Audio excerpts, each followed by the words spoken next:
Hello, everyone. A very warm welcome to this week's episode of the Sky Sports F1 podcast with me, Matt Baker. To help me look back on an incredible weekend at the British Grand Prix, a first win for Lewis Hamilton in 945 days, I'm joined by two of our finest. Martin Brundle and Rachel Brookes are alongside me for this one.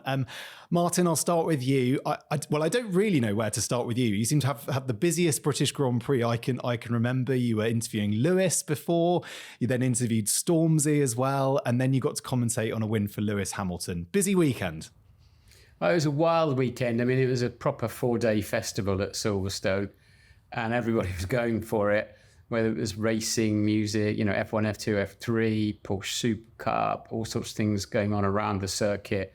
And then the weather did its damnedest to try to wreck everything. I mean, it just rained relentlessly. Just as you thought it had passed through, you'd jump on your scooter or something and get wet again. And somehow through all of that emerged this, what Toto Wolff called a fairy tale victory. And I think it summed it up well. It was really something quite exceptional in qualifying and especially the race.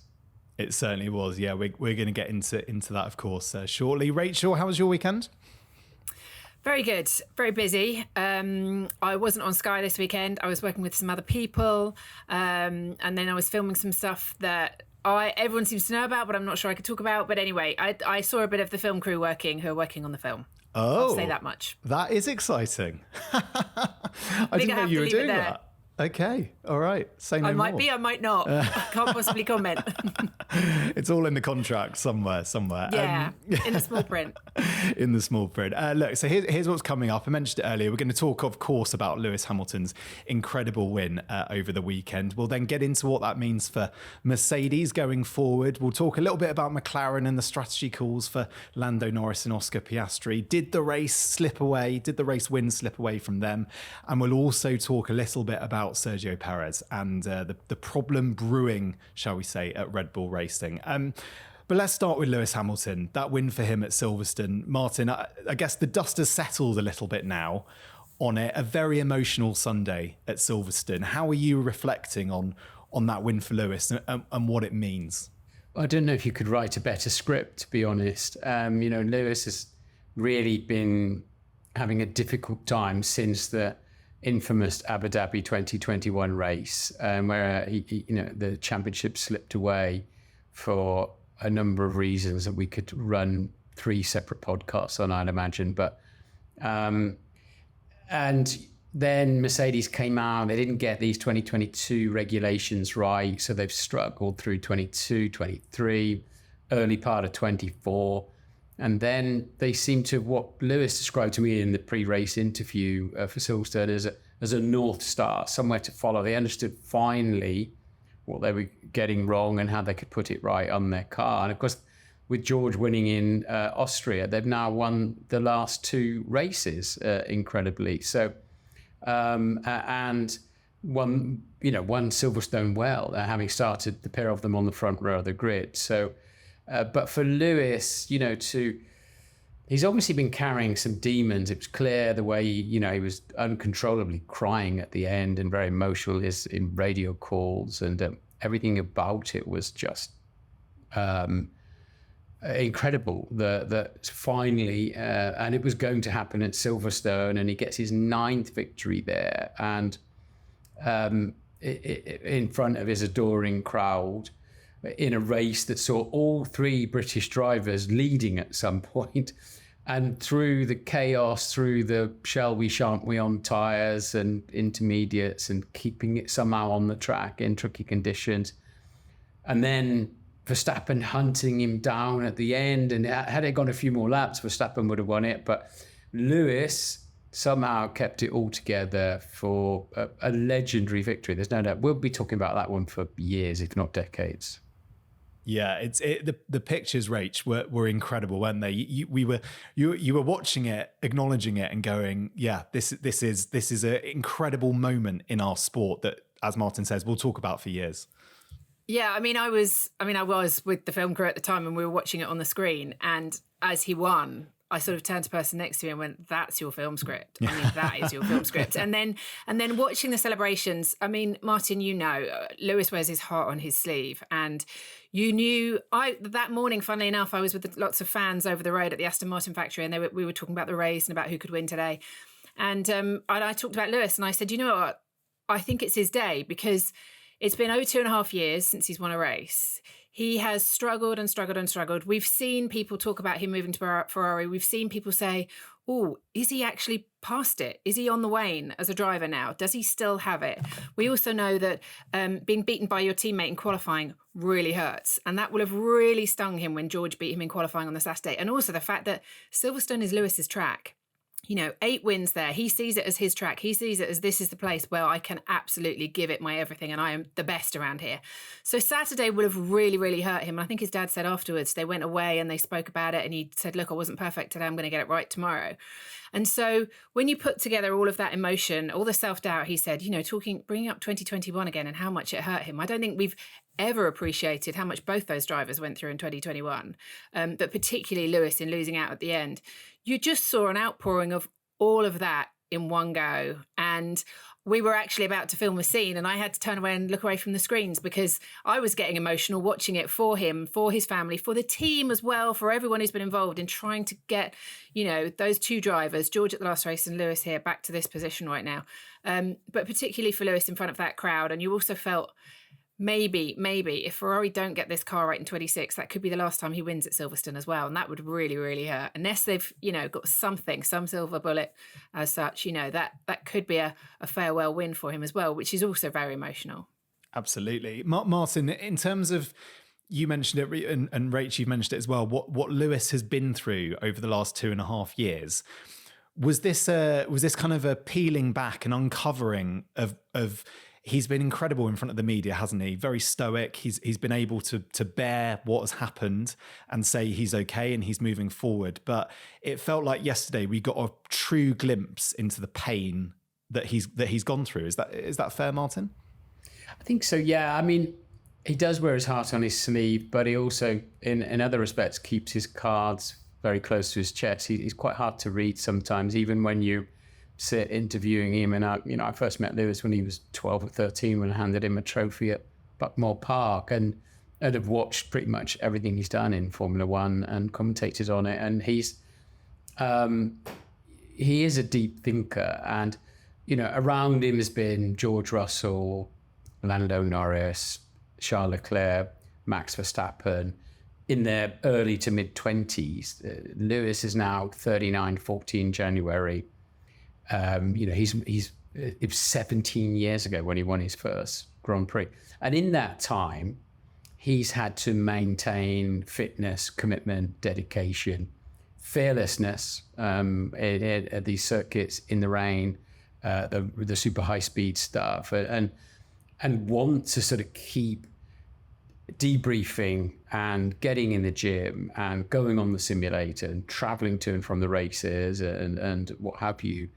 Despite all these kids around him that are clearly, they haven't been through all that. And he's managed to stick to that. And that's extraordinary commitment and discipline.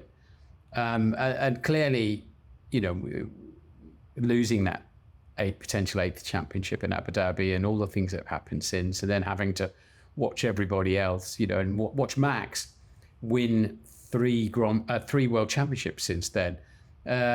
All those things must have mounted up. And he said himself yesterday, I wondered if I'd ever win again. And he clearly had some doubts, some self-doubts and some demons going on there. So I think that's why we saw that incredible outpouring from him. And then his family, who emerged from, I hadn't seen them all weekend, emerged from everywhere and beautifully were there to sort of hug him in the Parc Fermé area and on the podium, and go on stage with him, I think, later on the Silverstone stage. So it was, I think it was a huge release for him, yes. I think also, when I say that he wears his heart on his sleeve, I think because Martin, I see him more often when he's just got out of the car. And I think then you can see quite often he struggles to hide his emotions then if he's disappointed, if he's feeling it. But you're right, in sit-down interviews and things, when you do try and get some of those emotions out, he actually keeps them very close to his chest and is quite guarded. But yeah, in those moments when I get him in the pen, quite often he can't hide those emotions, and you see exactly how he's feeling about the session or what's going on at the time. But yeah, and then going on the stage, he crowd surfed with the fans last night off the stage, going, just let them carry him into the fans and then carry him back to the stage again with his whole family. And yeah, I just think that's definitely one for the memory books, whatever happens next. Yeah. Yeah. I think the one of the striking quotes was with Nat post-race, where he did talk about the self-doubt, didn't he? And it's quite remarkable to me that a Formula One driver of Lewis's caliber, perhaps the greatest of all time, if not unquestionably the greatest of all time, still has self-doubt. And I guess that connects with a lot of people, doesn't it? Well, like in any walk of life, that we all have self-doubt. And I think that's why Lewis has got such a strong fan base, right? Because people connect with that. Yeah, and I actually want to ask Martin about it because it's something Ant mentioned to me when we did an appearance at the weekend. But he'd actually said at one point, I didn't know if I was good enough to win again. And you just think, wow, that's quite a statement from him. But as Ant said to me earlier in the weekend, he said, when you're at that age and when you're at that part of your career, the first thing to go is actually qualifying. And he said he found that really hard. He still had the race pace. He still could perform in a race. But when you're not qualifying as well as you used to and think you should, then the doubt starts to come in over everything else. And I don't know if, Martin, you felt that. I think my experience of meeting great sports people over the decades is that there are a few who have incredible self-confidence and self-belief, like a Nigel Mansell would be a good example. Nick Faldo, I think, is another one, and others who just have this inner belief. And I think most of the great sports people have this lack of self-confidence, this never being satisfied with what you've achieved and always pushing yourself to new limits that seem inconceivable to a lot of people. And I think that's wherever your driving force comes from. I remember Michael Schumacher saying once, I hope I can still do this. And I very much related to that. And I've heard drivers say it, when we used to have a much longer winter break, we'd go out and test sort of February or something, and everybody would be like, can I still do this? I haven't really been in a car much since sort of October, November. And I think that doubt and that constantly pushing yourself forward to new levels is a trait of many, many successful sports people. And I think, so I'm not that surprised when I hear even somebody like Lewis Hamilton or Michael Schumacher say, they worried whether they could still do it or not. Yeah, it's fascinating, isn't it? A word perhaps as well on the emotion from the team, and in particular Bono. I thought his race engineer, they're almost, you could just sense the relief in his voice, couldn't you, at the end when he said, finally, there must have been, Rachel, some really dark days in that Mercedes team over the past few years, some real head scratching, some long nights, some moments where everyone's just gone, my goodness me, how do we get out of this rut? Absolutely. I mean, the interviews we've done over the time, where you speak to Toto or you speak to people in the team, and I think it was more when they seemed to be a bit lost in the direction. I think that was the toughest. It was, yes, we haven't got a good car, but we actually aren't even going in the right direction. When you've got a bad car, but you know the direction to go in, you can keep building and building, and there's a chance of having this hope that you're going to get there. But I think when they, it was at Saudi Arabia last year, I sat down with Toto and he said, you see a whole new car, and still they weren't matching the pace of those up front. They just weren't doing it. And I think that must have been incredibly tough for everyone in the team. And for them to have these 2 wins in a row is just incredible. I mean, George winning in Austria, yes, we know how he ended up with that win, but he had to be in the position in the first place to capitalise on what happened ahead of him. And then for them to actually win yesterday outright, on pace, on merit. Yes, Max maybe could have caught them with a few more laps, but had the race actually meant to have a few more laps, would they have put the soft on? You just ifs and buts. They won it yesterday on merit. And I think that the motivation that will give every single person in that team, not that they needed it, but God, it really helps to win. Really helps to win. It certainly does. Martin, can you remember a more emotional win in Formula One? It certainly seems right up there, doesn't it? It's right up there. I mean, yes, I remember like Senna winning in Brazil, for example. Mansell winning the '92 British Grand Prix would be others. So I think that there are equally emotional moments. Somebody getting their first victory, or somebody with a massive breakthrough, or clinching a world championship, and I can even think of emotional non-victories like Felipe Massa 2008 in Brazil when he was up on the podium. That's really etched in my mind when he sort of had his hand up here, and when Lewis obviously got the championship in the long after Felipe had crossed the line. So, but it was spectacular, and the crowd, a lot of the crowd. Let's not pretend they all were cheering for Lewis, but a lot of the crowd came for British victory, and for the 9th time, he gave it to them. Yeah, 13th consecutive podium as well at Silverstone, which is an incredible achievement. I thought it was worth talking about where we're going next, because we're going to Budapest next, somewhere that Lewis loves, with 9 poles there and 8 wins. So, Rach, I mean, it's in terms of where we are in the season and what's coming next, and we know that Mercedes are potentially bringing upgrades to Hungary and Belgium, this might not be the end of Mercedes' resurgence. It's fantastic. Hungary is a very different sort of track. And I mean, Mercedes' Achilles heel had been the high-speed corners, hadn't it? And they've definitely got on top of that now. You can't put anything past Red Bull there, and Red Bull coming back. They will be pulling out all the stops right now to try and stop this run of other drivers winning races. They're fortunate, I should say, that Sergio is. They're unfortunate, I should say, for Sergio not being up there with Max, because that's putting even more pressure on them to get this car right and to get it back to being the dominant car again. And so I don't know. Martin will be able to tell you better, in terms of going into Hungary, whether or not Mercedes can continue this run. I kind of think it'll be a lot closer again in Hungary with McLaren back in it. Yeah, I think McLaren should have won the race yesterday, actually. They would have spoiled the party because they had it in their hands. They had speed. I mean, obviously, Budapest you couldn't be a more different track layout than Silverstone in terms of speed and low, fast corners and what have you that Silverstone has. So we'll see. What we're heading for here is like an epic end of season, and I think 2025 should be even better, because Ferrari need to get back on track. They messed up their latest upgrade that they had to backtrack on for the weekend. But for me, probably the fastest car out there is McLaren at the moment. Red Bull are struggling a little bit, but they've got a good combination with Max at the wheel. And Mercedes are saying we've got more to come. We've got more and more upgrades to come. But I actually think McLaren is the team that has got the fastest car. It helped yesterday for Red Bull in that, weirdly, because Perez started from the pit lane, then made a bad decision going to intermediates. He was nowhere. So that gave them freedom to really pick and choose their pit stop moments with Max, because they hadn't got to consider double stacking like McLaren and Mercedes-Benz did in terms of bringing both cars in at the same time. But we'll see what happens. But I know we're going to talk about it, but McLaren really stepped on their own tail yesterday, I'm afraid, with strategy calls, timing, and what have you.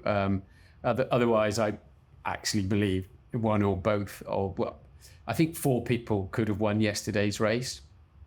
One of them did in Lewis Hamilton. George Russell could have without his reliability issues, and certainly so could both of the McLarens. I think Max was, saying, look, I think I thought I was heading for 5th or 6th, but we really did a great job and I finished 2nd. And he's increased his World Championship lead to 84 points. So I think Max came away quite happy with the 2nd place for a change, actually. Yeah, quite rare that Max is happy with 2nd. Perfect segue into talking about McLaren and those strategy calls. And I think, now the dust has settled, and more has been made in the sort of the post race about the decision by Lando and Lando's team to go on the softs and not on the mediums. I think, Martin, you called it in commentary. You said the mediums would have been the better tyre to be on. I think most people could see that the medium tyre was the right tyre to be on. My question to you, Martin, is should Lando have been given a choice in the cockpit as a driver of which tyre to choose? I understand that if it's between a wet and a dry compound, there is a lot of driver input there because the driver is the one ultimately on the track sensing the conditions. If it's a toss-up between a dry compound, is that not the preserve of the team? I think it's a discussion they can have, but if you listen to the radio calls, it sounds as if Max thought soft on lap 37. I haven't got all of them available, but in any event, the team put him on the new hard compound tyre, which was expected to be quite difficult to warm up in those conditions, but he had no problem at all. Bizarrely, McLaren were in the best position. They had 2 new sets of the medium compound tyre. They put it on Piastri's car and he absolutely flew. If you look at how much he closed in on Hamilton and Norris in the last few laps of the race, Piastri, had he not been disadvantaged with having to stay out to avoid double stacking earlier on in the race, would have been right in there. So I think the team, I think it was slightly unfair or surprising for them to ask Lando what he, and I think it's a measure of where they're at. It's like, shall we cover off Hamilton or shall we cover off Verstappen? That's pretty much as far as we heard, but you never know. There could have been a lot more discussion with our tyre choice. And really, I think the choice clearly was, we're going to put the best possible tyre on, and that's a brand new medium compound. I don't really. It's almost like it was a defensive decision. Shall we cover off that one or cover off this one? Whereas the mindset should have been, let's go for what we know is going to be the fastest, and we'll make it work. And that clearly was. I think they came in a bit late with Lando. They certainly came in late with Oscar and took him out of contention. Lando obviously shot past his pits as well, and just slower stop, so on and so forth. So if you add it all up, it cost them, I think, a certain victory at McLaren, actually. Yeah, interesting. Rach, I was going to ask you, do you think that this is perhaps indicative of the fact that, compare it with Mercedes, for example. If Mercedes now have a car that's going to challenge week in, week out, they've got a whole team with 8 constructors' championships worth of experience, like ready to go. They've had all that experience in the recent Formula One era. McLaren have not had that experience. I guess there's a few, would it be fair to say, like growing pains of that team as they become more and more involved in fights at the front? Exactly. I mean, I think this is the key to it. They're new to winning at the moment, and I think that the calls that were made, I mean, we were watching, we all saw the Friday long run data. The McLaren on the medium was the quickest car. Lando on the medium in the McLaren was the quickest car. So when you're watching this and you're seeing people move to slicks, first thing you're thinking is get Lando in. It's clearly time. Second thing, put the mediums on. He was the quickest of anyone out there, and double stack. And I think at that point, when you were watching Oscar challenging Lando for position even, you were thinking, hang on a minute, yes, he wants to get first choice on the pit stop if he's ahead on the track. But actually, you don't want to do another lap anyway. So just back off, let the team double stack you and come in. And I was watching it, excuse me, funny enough, alongside Jensen at the time. And that's exactly what we were thinking, double stack, back up Oscar and double stack. And when you add everything together, it's just a massive learning curve, I think, for a lot of them in the team. Also, for the drivers, for Lando, he can sit there and go, actually, I should have been stronger on that call. I should have said, no, I want the mediums. Let me get on the mediums here. That I think it's learning for everybody, and it will really, really hurt right now. And they won't make the same mistake again, that's for sure, because they know they're a great team. And also, it must be said, Lando is out on track in the British Grand Prix around Silverstone on an absolutely, worn out and finished set of intermediate tyres. He was quite busy at the time, and you don't have the full picture. I'm not blaming him. I'm not blaming him. No, I'm not saying you are. I'm saying I'm talking about the team. Letting him make that decision. He'd got his hands full. With keeping the car on the track, and of course, he wouldn't really know what the out sectors were for Verstappen and Hamilton, and all. The team have got a lot more knowledge at that point, and it comes back to what you said and what I said in commentary, Matt, is that whether wets or dries, that's a driver decision. They know what they're feeling out on track, added to the weather forecast. But when it comes to those sort of strategy calls towards of which dry tire in a normalized circumstances, then the team should lead that. Interesting. And what about Martin, his demeanor post race? He was obviously very, very hard on himself.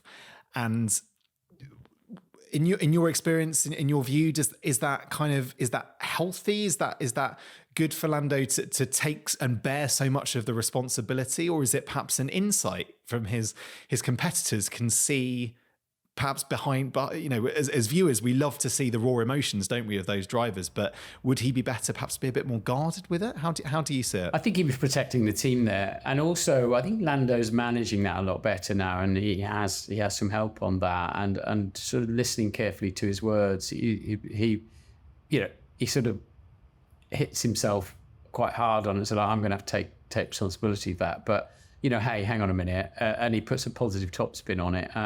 So I think he's working through that. I don't think he was bound to be disappointed because he'd led the British Grand Prix again, and he knows 100% that there were 2 or 3 key moments in that cost him a glorious victory in front of his home crowd.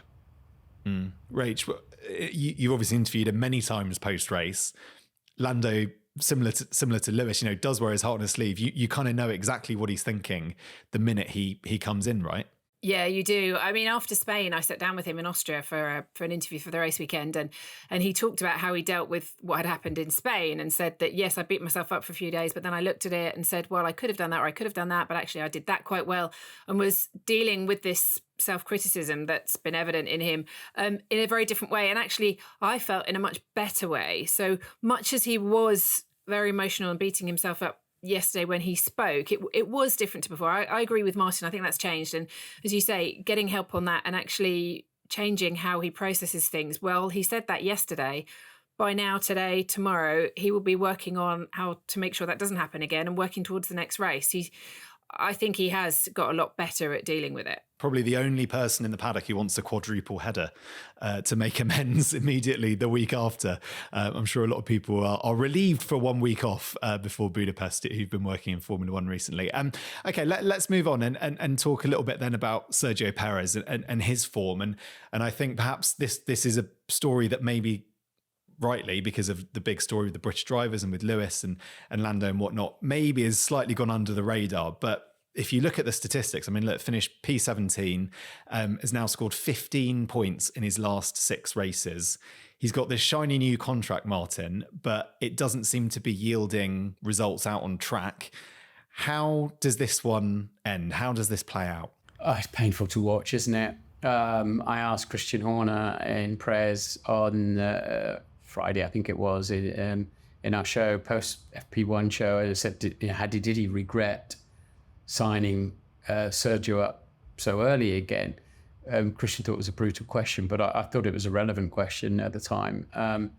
And he said, look, he more or less said, look, we thought he was going through some difficult time. We thought the security of a new contract would calm things down a little bit and he'd be off again as he's done in the past and get it back together. But he's going through a torrid time. A good example is in qualifying, both Red Bulls went off a Copse when it was raining a bit.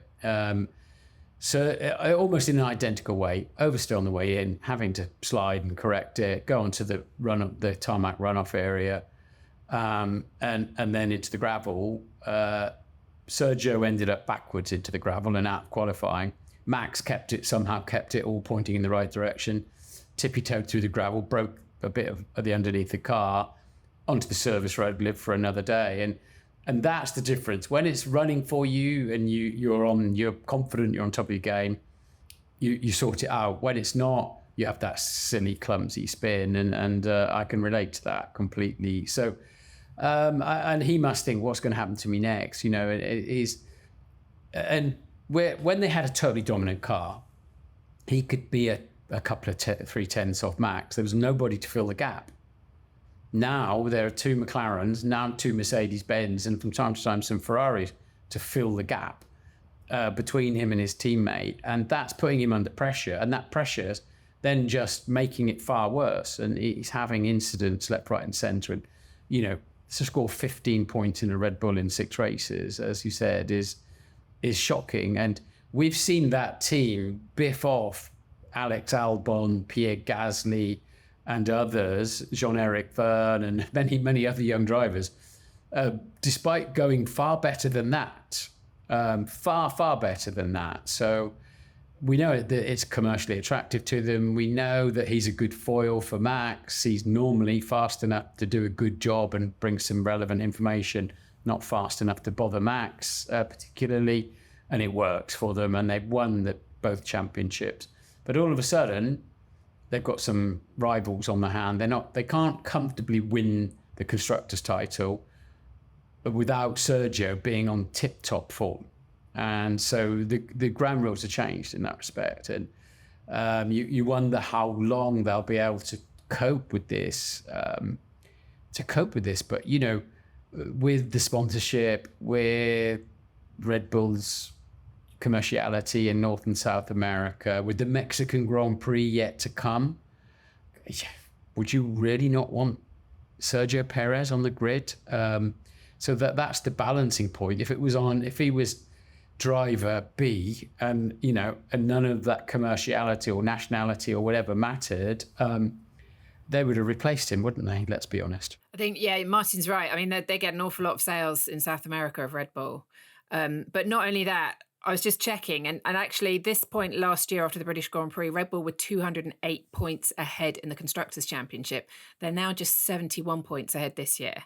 That's the difference that you have when your teammate isn't up there and you have proper challengers and proper rivals on the grid.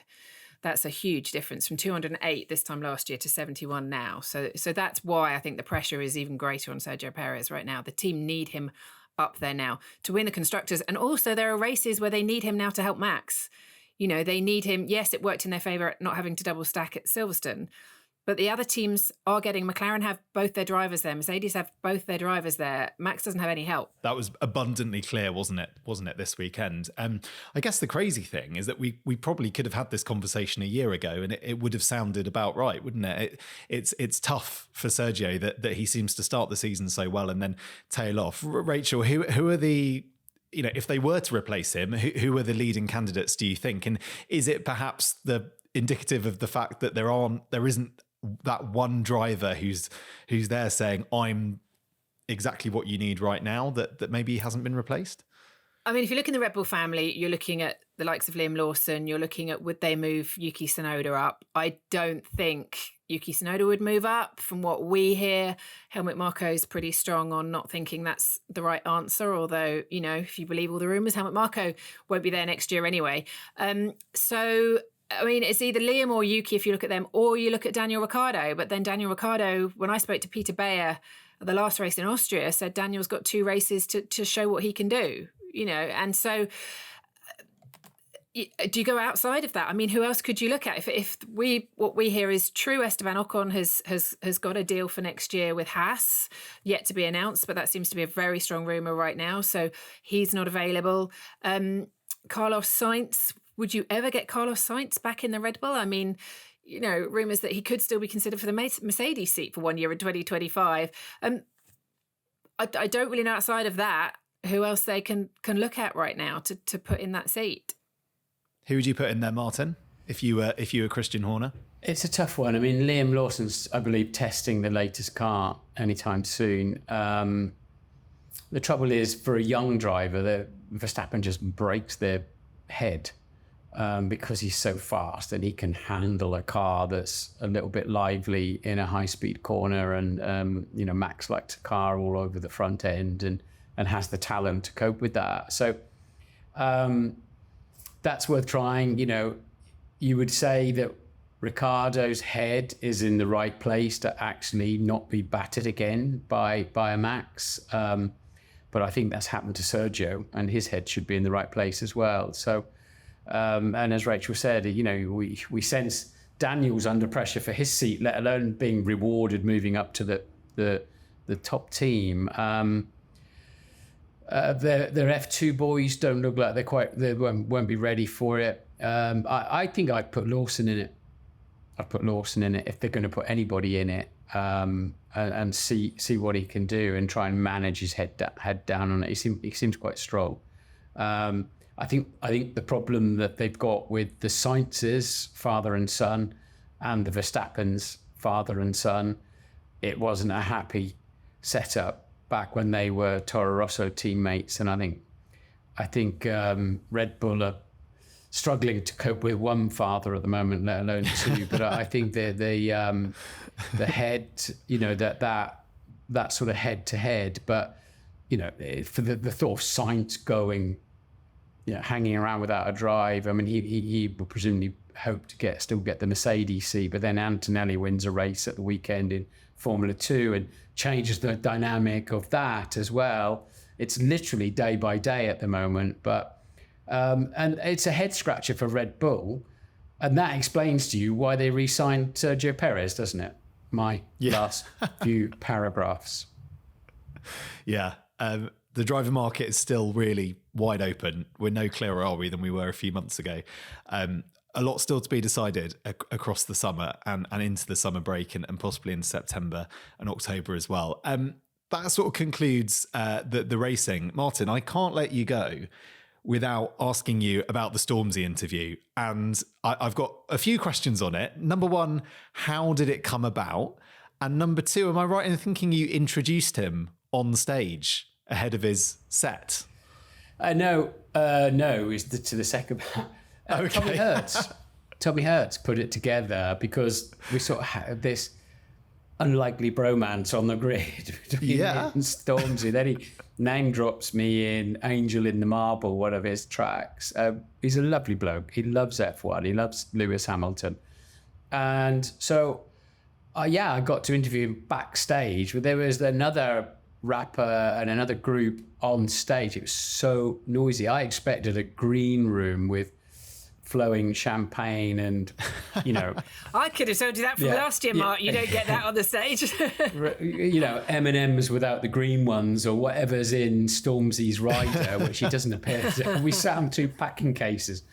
We were shouting at each other because the microphones are amazing at picking things up, but we could barely hear each other. We had a good old chat about all things Stormzy and a bit about Formula One and what have you. And then he went out on stage in the pouring rain. He said to me, I don't mind when it rains, I'd go out anyway. And then we saw those images of him almost steaming when he was really going for it and generating some body temperature. But the rain was still pouring down. It was just extraordinary energy from him. So it's good. And he wants to come round with me on a hot lap in something as well. But he came back up to me after we finished recording and went, Don't forget that. I want to go around the track. I mean, he's a tall man, so I'm not quite sure what we're going to fold him into to get him around the track, but we'll get him in something. I was going to say, what can we get him in?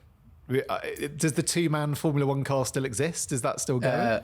Or one of the hot laps cars, or I don't know, maybe an Aston Martin. But we'll get him in a Ferrari or something and give it a good thrash around. He'll love that. But he's the most gregarious and lovely man to talk to, and he called me an OG. So I went away. Do you know what it means? Well, I do. So when I looked it up. Good. Original gangster, apparently. So I did have to go and look it up, to be honest. You're the original grid gangster. OGG, MB. OGG, yeah. So that's how that came about. As I say, it was literally sitting on two packing cases backstage. A collaboration we didn't know we needed, but much richer for having it. It was brilliant, and I really, really enjoyed it. Some brilliant content across the whole weekend, and once again, the British Grand Prix delivered. I was there on Thursday, and Kings of Leon on Thursday. Like, the experience for fans now is fantastic, isn't it? And said a lot, despite all the wet weather, that people stuck by it and had a good weekend. I think they treat it as a festival now as well. They've looked at the success of festivals all up and down the country, and I think that's the right way to do Silverstone because, I mean, traffic scenarios, you need people to come and stay for the whole weekend, camp up, get to the campsites and do it.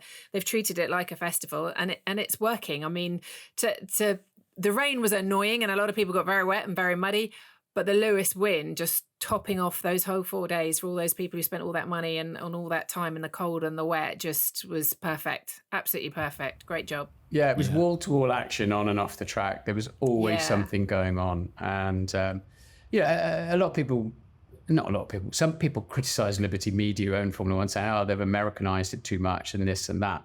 But they've pushed hard for Formula One races to be events, so big happenings, with lots going on and lots to appeal to all sorts, and not least the new audience, the younger audience, and the more diverse audience that, say, Drive to Survive has brought along. So it works, and you see it happening. Don't we? We see it at all the races we go to now, right? You see them. They've kind of been forced to, but it is for their own good in the end. The circuit's really having to put on a show and appeal to everybody. And from what I could see, there were some people who really weren't that interested in looking at the track. They were more interested in being near the stage. And I said to some people, I was signing some autographs out the back of the paddock, and the cars were just going out in FP1. And I said to them, why are you here? Because the cars are going, but they've got themselves really pole position where the drivers walk in. And they were like, we want to see the drivers. We want to be here. And I thought that was odd in a way, but maybe not in other ways, that they were there to see the personalities, and they'll watch the cars some other way, and they could hear the cars. But I just couldn't understand why they wouldn't want to be out there looking at the cars. And that's it. It's something for everybody, basically. Yeah, I was in a shuttle coming from Aston Martin into the track, and there was a couple of people in it with me who had VIP passes. They could go in the paddock. They were, being looked after in hospitality and in a garage, and it had, the full works. And they got the minibus driver to stop by the fan zone, and they said, we don't want to be in there. We want to be in there with all of them. And they got out and just walked into the fan area to just join people, because they just said, we want to be in there. That, this is what it's all about. And it was fantastic. It was great. Yeah, the paddock actually, once you've been in there for half an hour, it's just a car park with some fancy motorhomes, isn't it? If there's no drivers, the world's most expensive car park, but I went backstage for Kings of Leon, and you look around, and there was George around there. There were everybody who could get around there, who had the time to go around there, were there just watching the music. Yeah, cracking weekend. Pressure on 2025. For Silverstone to deliver a weekend as good as that, but I'm sure they will. Just time to tell you at home what's coming up. So as I mentioned, no race this weekend. We're off to Budapest the week after next. You can catch all the action across Sky Sports F1 between the 19th and 21st of July. But that's all we've got time for now. Thank you, Martin. Thank you, Rachel. Thank you, Matt. We'll be back next Tuesday. No, thank you. We'll be back next Tuesday as always. I hope you can join us then. Bye for now.